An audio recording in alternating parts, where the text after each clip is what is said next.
ठीक आहे. पुढचं आत्तापर्यंत आपण क्वालिटी सर्कलपर्यंत आलतो, लास्ट लेक्चरपर्यंत. आता व्हिडिओ मी असे बनवले, बघा समजते का बघा. उलट गेली जरासं फास्ट होईल आपलं. Quality control tools. आता क्वालिटी कंट्रोल टूल्स टोटल 7 टाईपचे आहेत quality control tools. Scatter diagram, check sheet, graph and charts, control charts, paragraph diagram, cause and effect diagram, histogram, असे टोटल 7 प्रकारचे तुमचे क्वालिटी कंट्रोल टूल्स आहेत. Quality control tools आपण वापरतो कशासाठी? क्वालिटी कंट्रोल टूल्स आपण मेन म्हणजे आपल्याला प्रॉब्लेमचं आयडेंटिफिकेशन करायला, प्रॉब्लेम नक्की कुठं झालेलं आहे, त्याचं कारण काय ते कळून घेण्यासाठी, आणि ते आलेले प्रॉब्लेम्स आपल्याला सॉल्व करण्यासाठी लवकरात लवकर. आणि दुसरं म्हणजे आपल्या कंपनीमध्ये आपल्याला स्टँडर्ड मेंटेन करण्यासाठी, जे quality control standards to set standards for quality control in the organisation. म्हणजे कंपनीमध्ये आपल्याला स्टँडर्ड मेंटेन करण्यासाठी आपण काय करतो? क्वालिटी कंट्रोल टूल्स वापरतो. वेगवेगळ्या प्रकारचे क्वालिटी कंट्रोल टूल्स आहे. टूल्स म्हणजे थोडक्यात काय नाही, टूल्स म्हणजे वेगवेगळ्या प्रकारचे डॉक्युमेंटेशन. थोडक्यात डॉक्युमेंटेशनचा वापर करून आपण आपले जे प्रॉब्लेम्स आलेले आहेत वेगवेगळ्या प्रकारचे ते कमी करण्याचा प्रयत्न करतो थोडक्यात, बरोबर. सगळ्यात पहिल्यांदा स्कॅटर डायग्राम. स्कॅटर डायग्राम म्हणजे काय असतं की बाबा, scatter diagram is use to identify which parameter has most effect on the process.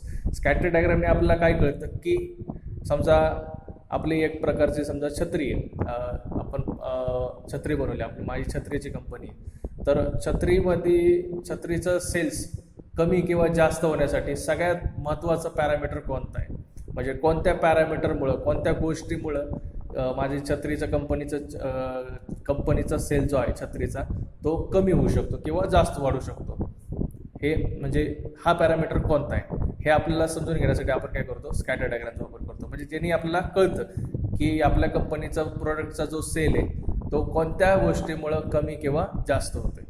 तर आता बघा example, scatter diagram is used to identify which parameter has most effect on the process.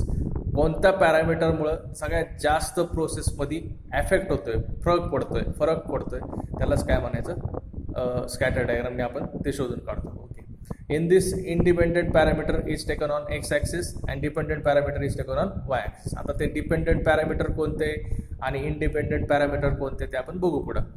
जे दुसऱ्या गोष्टीवरती डिपेंड असणार ते आपण घेणार वाय ॲक्सिसवरती, आणि जे स्वावलंबी असणार, जे स्वतंत्र असणार, ज्याच्यावरती बाकी सगळ्या गोष्टी डिपेंड असणार ते आपण घेणार एक्स ॲक्सिसवरती.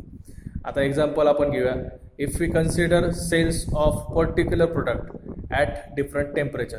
कन्सिडर आपण काय केलं? कोल्ड्रिंकचं आपण उदाहरण घेतलं. समजा माझं जेव्हा टेम्परेचर 32 डिग्री सेल्सिअस होतं तेव्हा माझं कोल्ड्रिंकचं सेल किती झालं? 500 बॉटल गेल्या.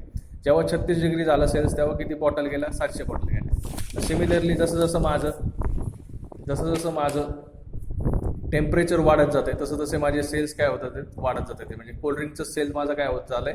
इन्क्रीज होत चाललंय. मग मी हेच घेतलं, स्कॅटर डायग्राम काढली. स्कॅटर डायग्रामवरती आपण काय घेतलं? टेम्परेचर. म्हणजे टेम्परेचर हे असं पॅरामीटर आहे, टेम्परेचर ही अशी गोष्ट आहे ज्याच्यावरती सेल्स डिपेंड आहे. म्हणून टेम्परेचर आपण कुठे घेतलं? एक्स ॲक्सिसवरती घेतलं, आणि सेल्स कुठे घेतलं? वाय ॲक्सिसवरती घेतलं. मग जसं जसं आपल्याला कळलं, जसं जसं टेम्परेचर वाढतं तसं जसं आपलं काय होत चाललंय? सेल्स वाढत चाललंय. मग आपण ग्राफ प्लॉट केला. जेव्हा माझं टेम्परेचर 400 होतं तेव्हा इथं किती बॉटल 30 डिग्री सेल्सिअस टेम्परेचर होतं तेव्हा माझ्या बॉटल्स किती गेल्या? 400 गेल्या. मग आपण हे वरती जो आपण चार्ट काढलेला आहे 30 डिग्री सेल्सिअसला किती? 400. मग 30 डिग्री सेल्सिअसला किती? 400. एक्स ॲक्सिस आणि वाय ॲक्सिस जॉईन केले आपण. त्याच्यावरून आपल्याला हे अशी पॉईंट भेटले, आपण प्लॉट केले.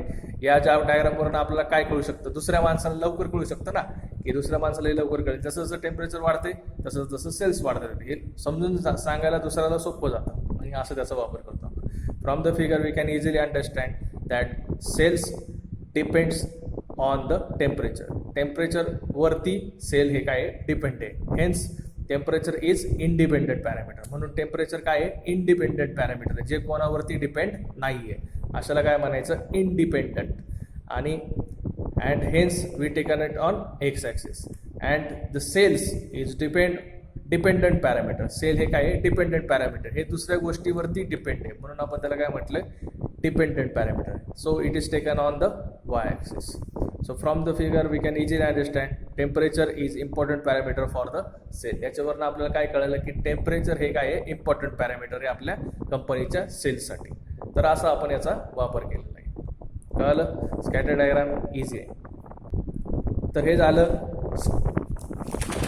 Simple scatter diagram. आता दुसऱ्या प्रकारचे त्याच्यामध्ये काय हायली, याला काय तुम्ही म्हणू शकता हायली पॉझिटिव्ह स्कॅटर डायग्राम. आता हायली निगेटिव्ह स्कॅटर डायग्राम म्हणजे बघा इकडं काय होत होतं, तुमचा टेम्परेचर जसं जसं वाढत चाललंय तसं तसं तुमचे सेल्स पण काय होत चाललेत, वाढत चालले.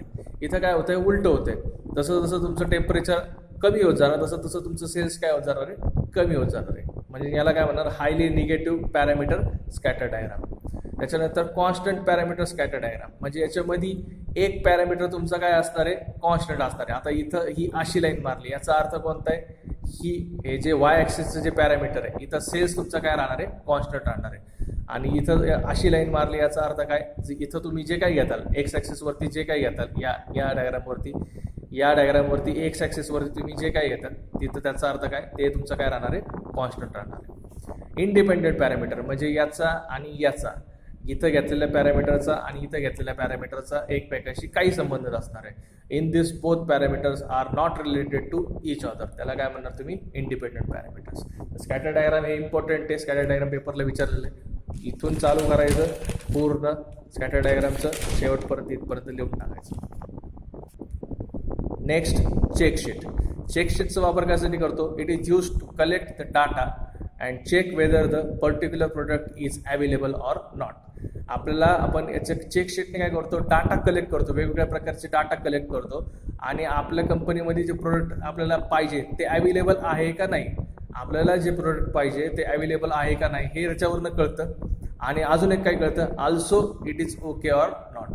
जे अवेलेबल आहे ते ओके आहे का नाही हे पण आपल्याला त्याच्यावरनं कळतं. म्हणजे चेकशीटचा वापर करून आपण दोन गोष्टी बघतो. एक तर म्हणजे कंपनीमध्ये जे काही गाईडलाईन्स दिलेले आहेत, जे काही स्टँडर्ड आपण मेंटेन ठेवलेलं आहे ते व्यवस्थित होतंय का नाही, ते फॉलो होतंय का नाही. जर होत नसेल तर आपल्याला लगेच कळणार, होतंय का नाही ते आपण चेक करतो.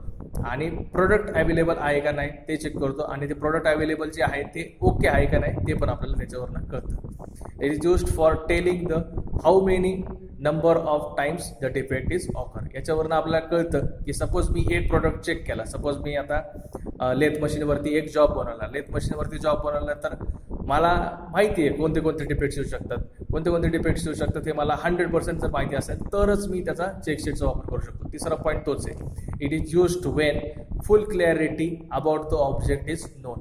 म्हणजे तुम्हाला प्रोडक्ट ऑब्जेक्ट म्हणजेच प्रोडक्टबद्दल येणारे वेगवेगळे डिफेक्ट्स, प्रोडक्टमध्ये येणारे वेगवेगळे डिफेक्ट्स हे तुम्हाला 100% माहिती आहे. म्हणजे लेथ मशीनवरती जर तुम्ही जॉब बनवलेला असेल तर लेथ मशीनवरती जॉब बनवल्यानंतर कोणत्या कोणत्या प्रकारचे डिफेक्ट्स येऊ शकतात. एक्झाम्पल इथं आपण घेतलेले स्क्रॅचेस येऊ शकतात, इम्प्रॉपर फिनिशिंग येऊ शकतं, ओव्हर साईज येऊ शकतं किंवा लेस साईज येऊ शकतं किंवा इम्प्रॉपर कोटिंग येऊ शकतं. हे एवढेच डिफेक्ट येऊ शकतात, हे आपल्याला माहिती आहे. याच्यानंतर अजून वेगवेगळ्या प्रकारचे डिफेक्ट्स येऊ शकतात, पण हे आपल्याला माहिती आहे की या 5 डिफेक्ट्स सोडून वेगळे डिफेक्ट्स येणार नाही.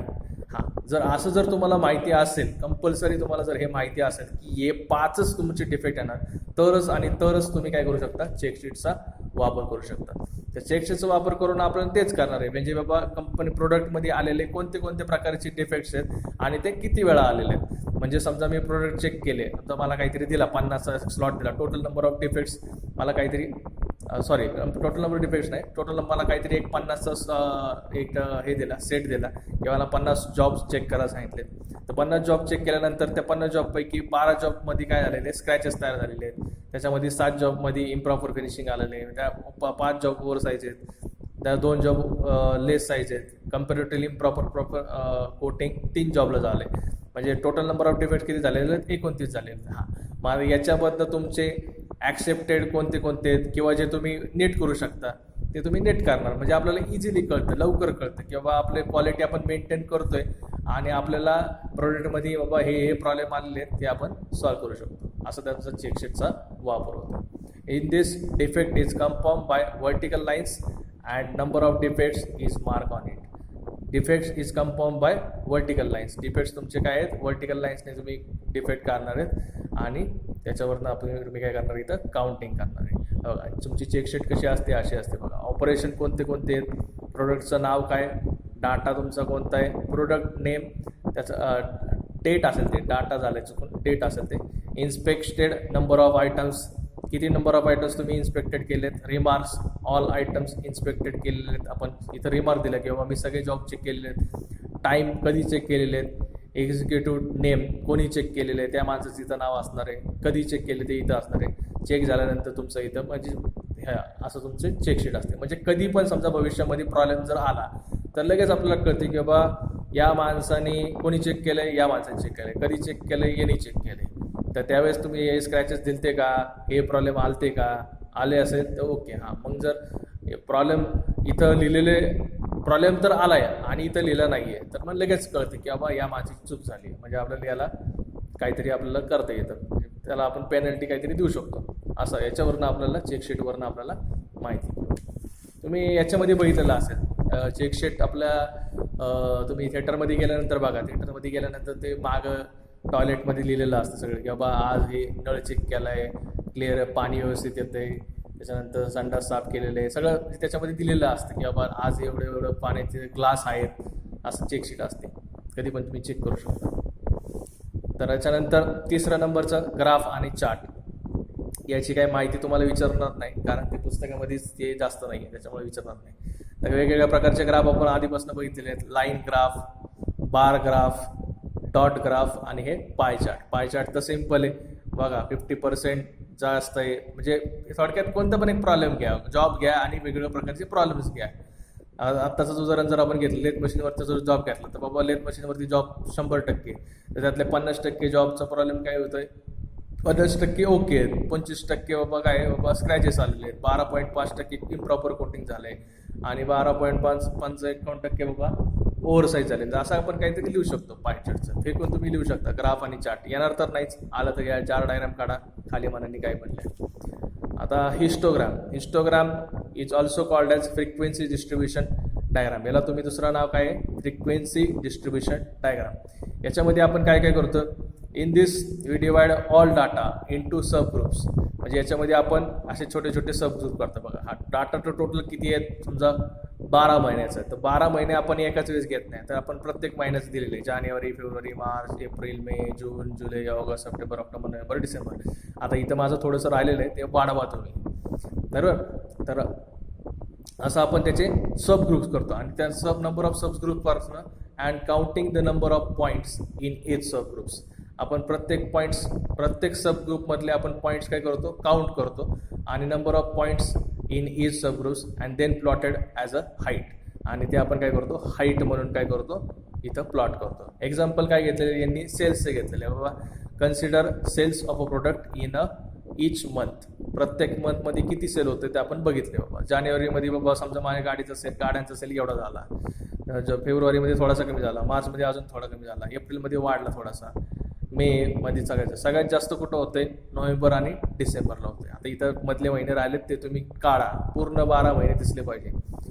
12च्या 12 महिने झाले, इथं थोडेसे कमी झालेले आहेत नोव्हेंबर आणि डिसेंबरमधनं. याच्यावरनं आपल्याला काय कळालंय, from the figure we can see that at November and December we get maximum cells.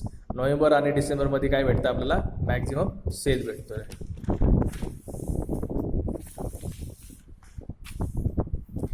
In drawing a histogram, it is assumed that the frequency is considered as the midpoint of the cell.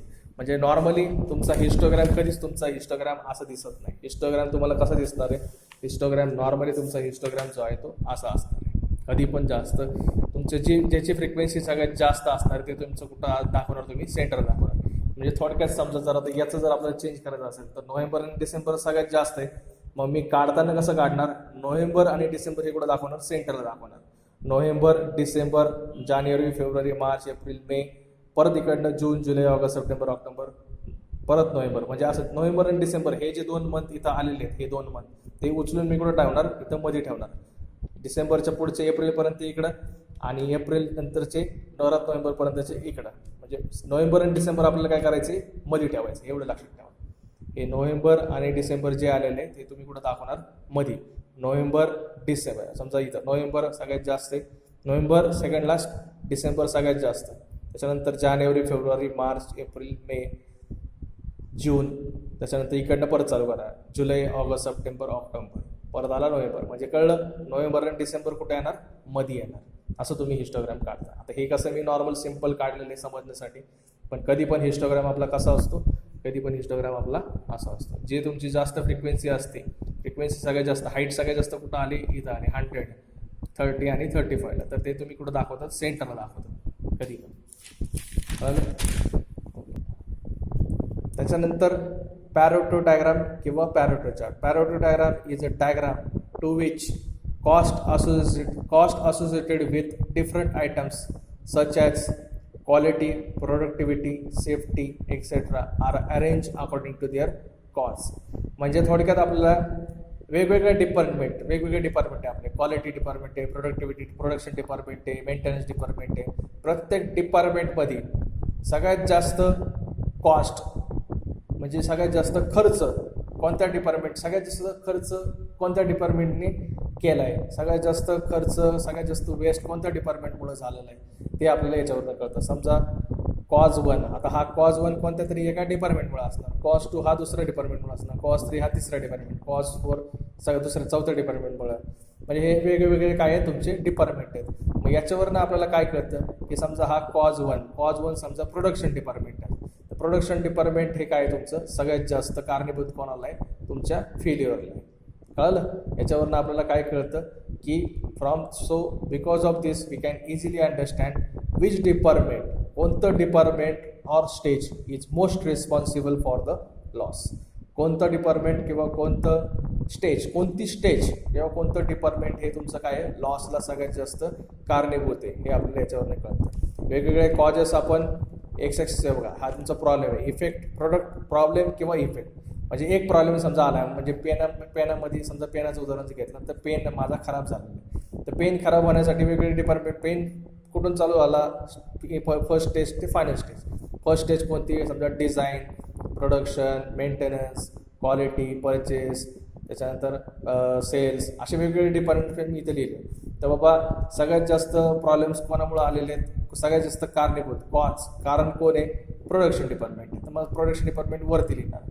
जर समजा maintenance department असेल तर हे maintenance कॉजवरती गेलं असतं.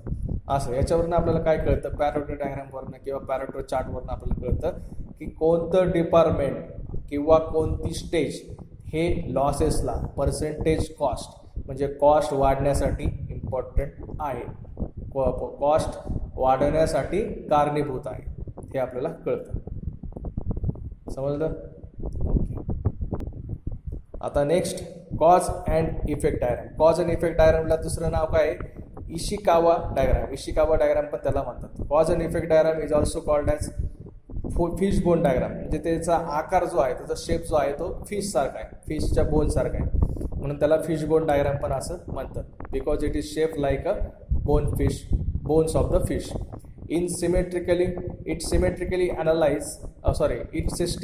analyze and locate the relationship between the cause and the effect. म्हणजे आपण काय करतो याच्यामध्ये सिस्टमॅटिकली आपण वेगवेगळे तुमचे जे प्रॉब्लेम्स आणि कॉजेस जे आहेत ते आपण याच्यामध्ये अनालाइज करतो आणि लोकेट करतो, बरोबर. It must be prepared by detail study and collecting opinion from many peoples as large as possible. याच्यामध्ये आपण वेगवेगळ्या लोकांकडनं ओपिनियन घेतो, त्यांचे सल्ले घेतो आणि डिटेल स्टडी करतो आणि त्याच्यावरूनच आपण काय बनवतोय, कॉज आणि इफेक्ट डायग्राम बनवतोय. Step wise procedure of construction of diagram. Procedure काय ही कॉज आणि इफेक्ट डायग्राम बनवायची किंवा इशिकावा डायग्राम बनवायची प्रोसिजर काय. Define a effect or problem. म्हणजे जो आपला प्रॉब्लेम आहे किंवा जो इफेक्ट आहे तो आपण क्लिअरली डिफाईन करणार किंवा माझा प्रॉब्लेम बाबा हा आहे. आणि त्याच्यानंतर काय करणार आपण, and locate it on horizontal line with the box. आपण काय करणार, तो जो प्रॉब्लेम आलेला तो आपण कुठं करणार आहे, एक्स ॲक्सिसवरती लोकेट करणार. हॉरिझॉन्टल लाईन म्हणजेच काय, एक्स ॲक्सिसवरती आपण काय करणार आहे, लोकेट करणार आहे. List out the major and minor causes that are responsible for that effect.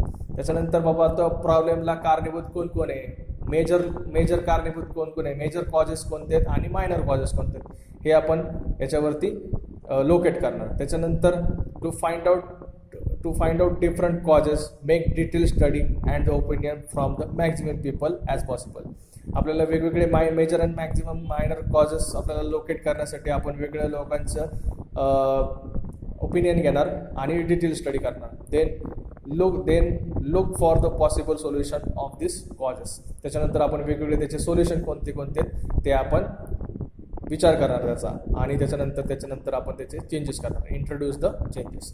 जे आपण वेगवेगळे प्रॉब्लेम्स आलेले आहेत त्याचं सोल्युशन काढल्यानंतर आपण ते आपल्याला अप्लाय कसं करायचं याचा आपण विचार करणार, आणि वेगवेगळे चेंजेस काय करणार आपण इंट्रोड्यूस करणार. Example, applying cause and effect diagram for poor soldering joint. म्हणजे माझा प्रॉब्लेम काय आहे, पुअर सोल्डरिंग जॉईंट सोल्डरिंगचं जॉईंट जे आहे ते माझं सोल्डरिंगचं जे आहे ते माझं ते व्यवस्थित झालेलं नाही आहे. तर आपण त्याचं एक्झाम्पल घेऊ. Application of cause and effect diagram कुठं वापरणार, सगळीकडेच वापरतात आपण.